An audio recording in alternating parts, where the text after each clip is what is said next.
Hello అండి, నేను మీ Jyoshna. Welcome to Jo's kitchen. ఈరోజు మన కిచెన్లో చేయబోయే వంట ఏంటంటే చేపల ఇగురు. అది ఎలా చేయాలో ఏం చేయాలో ఒకసారి చూసుకుందాం.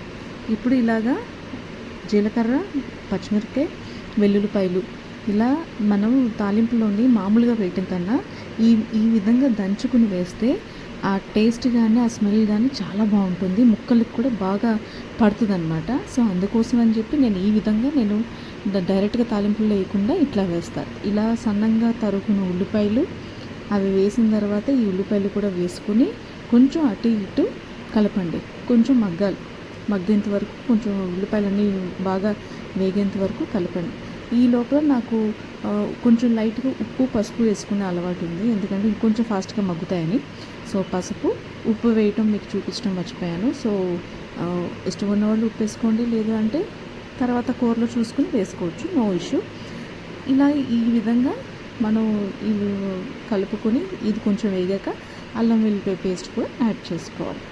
ఈ విధంగా అల్లం వెల్లిపాయ పేస్ట్ కూడా యాడ్ చేసుకుని కొంచెంగా సిమ్లో పెట్టుకుని మనం కలుపుకోవాలి. హైలో మాత్రం పెట్టకండి, మాడిపోతాయి. తర్వాత ఇలాగ సన్నంగా పొడుగ్గా కట్ చేసుకున్న టమాటోలు ఒక 3-4 తీసుకున్నాను. సో ఆ విధంగా ఇలా వేసుకుని కొంచెంసేపు మూత పెట్టి మగ్గేలాగా చూడండి. కొంచెం మగ్గిన తర్వాత ఇందులోకి కారం, మిరియాల పౌడర్, గరం మసాలా, ధనియాల పౌడర్, జీలకర్ర పౌడర్ ఇవన్నీ వేసుకుని కలుపుకోవాలి.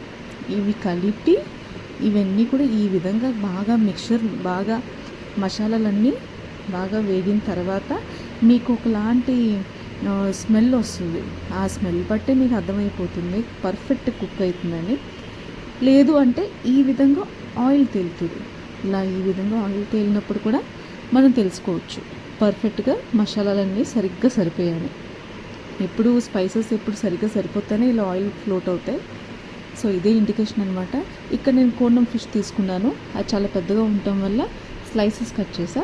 ఈ విధంగా ఆ కట్ చేసిన స్లైసెస్ అందులోకి మిక్స్ చేసుకుని కొంచెం జాగ్రత్తగా అటు ఇటు కలిపి మనం మూత పెట్టుకుని ఒక 10-15 మినిట్స్ బాగా సిమ్లో ఉడికిన తర్వాత ఈ విధంగా వస్తుంది. చూసారా, ఇందులో నేను ఒక చుక్కన ఆయిల్ కూడా వేయలేదు, వాటర్ కూడా వేయలేదు. ఆ ఫిష్లో ఉన్న వాటర్లోనే అది కుక్ అయింది. ఈ విధంగా కనిపిస్తుంది అనమాట. ఫైనల్గా మ్యాక్సిమం ఒక 15-20 మినిట్స్ అంతే, మీ కూర రెడీ అయిపోతుంది. Thanks for watching. మీకు ఈ టేస్ట్ నచ్చితే, ఈ వీడియో నచ్చితే సబ్స్క్రైబ్ చేసుకోండి జోస్ కిచెన్.